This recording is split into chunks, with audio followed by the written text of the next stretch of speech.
clutching a glowing red horseshoe between blacksmith's tongs.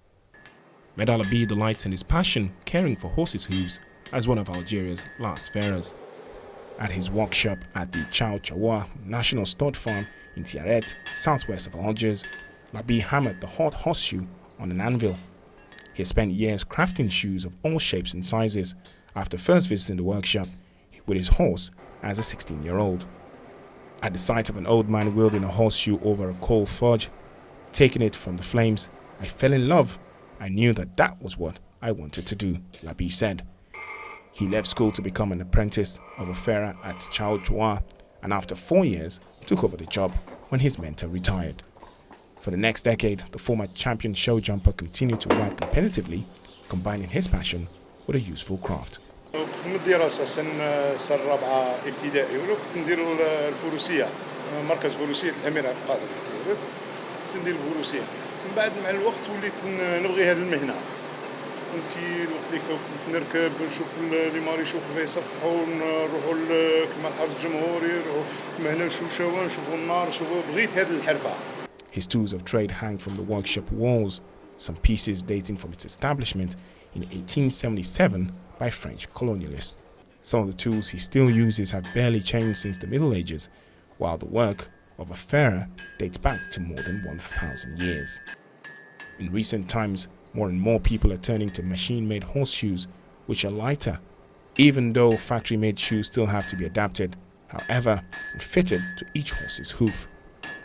Despite the technological developments, Larbi remains determined to continue crafting his own horseshoes, working 8 hours a day in Tiaret. He passes his free time with private clients across Algeria. The process of removing an old horseshoe, cleaning and caring for the hoof before adding the new shoe can take up to 4 hours per horse. The work is tough and the farriers need to be fit, Larbi said, with long days spent bending down, holding onto a horse's leg.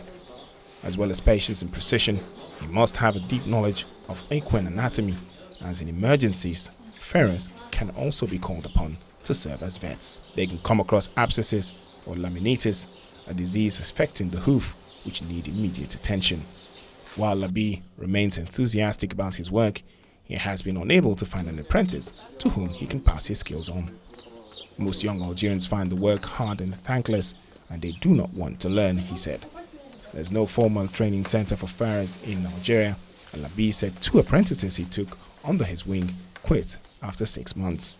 In the past 20 years, the number of Algerian farriers have fallen from around 15 to no more than 6, apart from those working for the Republican Guard.